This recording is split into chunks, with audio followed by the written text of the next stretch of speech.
All right, let's drink some wine. Great. Hi, everybody. I am Bryan Hinschberger. And I'm Paul Hinschberger. We are The Wine Brothers. the Wine Brothers. Yep. Here we are in our lovely backyard again on an overcast, yet overcastly sunny day in Seattle, Washington.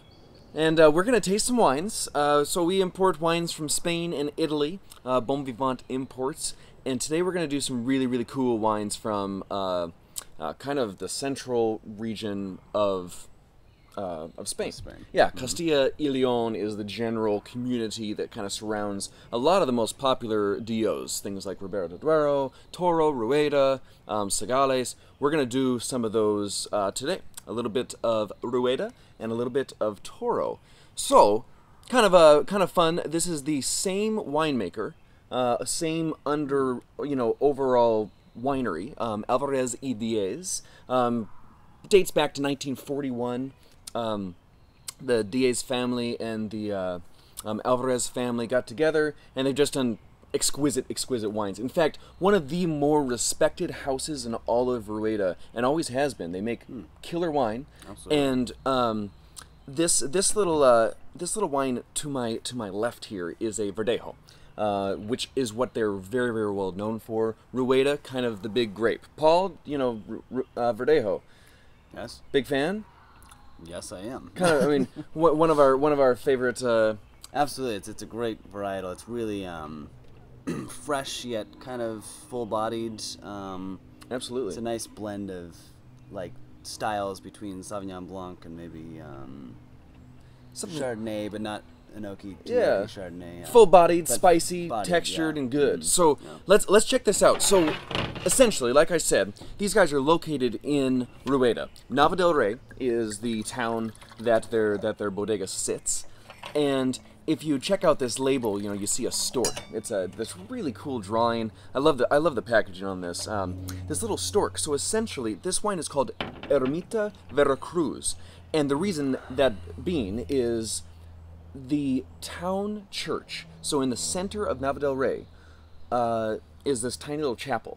And in fact, here's a cool photo of it. And on top, even you can see storks sitting on top of this church. So underneath this church is the old bodega that they used to have. 15 yards underneath ground. Very, very traditional style in Rueda to have these underground cellars.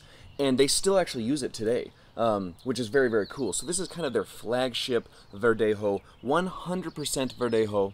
Now, in Rueda, Verdejo is obviously a very preferred grape. To call a wine Verdejo, it must be at least 85% of Verdejo. Sure. However, they do 100%. This grape probably landed in the Rueda region back in the 11th century. Originated from North Africa and made its way over from some cool people that brought over grapes to Rueda. So, Paul, what are you getting on the nose? Gravel, apple, kind of that grassy note of Sauvignon Blanc, but also a tropical note. So it's really got so much going on. Almost like a pineapple green, It's got this pineapple fleshy. There's some mango notes, but there's the green parts, the green part of the mango, the green stemmy part that you just want to not really lick on the pineapple. But it smells good. But it smells great. Yes, that's what's going on. Oh, this is absolutely gorgeous. Yeah, all stainless steel here. And basically released. This is 2009, super fresh right now, and I absolutely love. I've always loved this wine, but I'm kind of excited about this newer vintage. What do you think of the palate? It's wonderful, really lively, acid driven, but such fruit. It's really it's dynamite. It is. This is killer. Like you said, lots of acidity, really good fruit. Not quite as green as I may have expected. That green note from the Sauvignon Blanc, the asparagus, the tomato vine, which I've seen in the past. But this is just lively, very, very fun on the palate. Yeah. Rank this, Paul. What do you got? Ooh. Let's see here. How about sitting on a beach? Sitting on a beach. Yeah. Just got done body surfing. Body surfing. Yeah. Okay. What are you eating? I am eating some fresh oysters that I just shucked. While you were surfing, you were just swooping them up. surfing, Yep. And enjoying this Ermita Veracruz. Ermita Veracruz. So the little church, absolutely beautiful wine. How many points did you get? And that's a 95 points. 95 out of 98. Nice, Yeah. nice. So I like pretty good. I like it. So on to kind of Pilar Garcia's other wine project. Pilar, she just does unbelievable wines. I mean, very, very fresh, beautiful, beautiful Verdejo. And we're also going to do a little Tinta de Toro, also known, a.k.a. as Tempranillo. The Tempranillo grape, obviously very, very popular in Spain. You know, it is the grape of Spain, the red varietal of Spain that everybody kind of knows of and goes to. It has numerous names across Spain. This is known as Tinta de Toro because it's part of Toro. So now, Toro literally sits just, I mean, it's connected to Rueda, and it's just right to the west of it. Smaller little area, and right in the heart of Toro is a town called San Roman, and this is, they're friends with this bodega there that they essentially make the wine for these in the heart of Toro, making these great little Tinta de Toros. So Pilar Garcia, you know, still kind of underneath the Alvarez y Diez brand, but making them in a different DO. So this DO, first DO of Castilla y Leon, 1980. This DO, I believe, 1987 came into gear and really, really started to kick in some quality wines.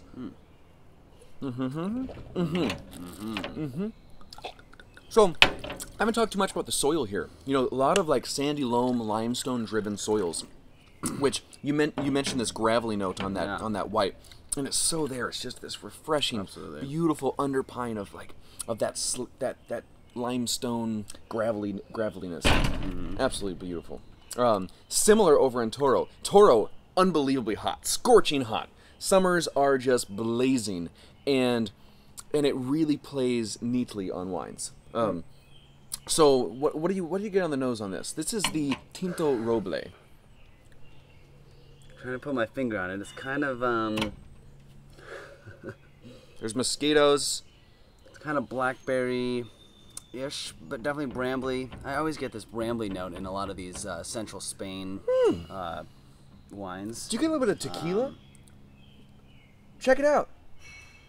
Like tequila oak. This is absolutely delicious. So this Tinto Roble, 2008, this has seen about 4 months of a mixed French and American oak. I totally get the tequila. See what I'm saying? like a good sipping really good, añejo, where it's seen that oak. It's got that time. I mean, just beautiful. How's the palate? Check this thing out. Color's beautiful. You know, Toro is really known as these huge structured red wines, beefy, intense, very, very brooding because of the heat, because of the soil, because of the land. But these guys kind of do it with some class. So what do you got? Amazing structure, really great acid and tannins, but balanced. Definitely really good fruit. Wow. And the oak is there. Yeah. But not over the top. Not at all. No, it's delicious. But a tinge of the, that vanilla note. But then blackberries, boysenberries, really, really gripping fruit. But texture, the tannins are there. I really like this wine. I love it. I forgot to talk about price points. Kind of while I'm here, this was $20 on a retail shelf. Well worth every cent of it for good Verdejo. This is sitting more in the upper teens, 17, 18 bucks. And to me, this is a screaming value. Very, very fresh, but it has that brambly note. I love this wine.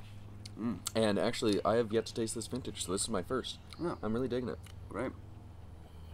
Oh, and the añejo tequila, this oak is just fantastic. All right, rank it. Oh, rank it. All right. I'm going to go for 46 points out of 47 points for blind tasting a line of tequilas. Literally blind. Sniffing. And then somebody just goes, oh, and they fall in love with this. They don't sip it. They just fall in love with the nose, the quality, the character.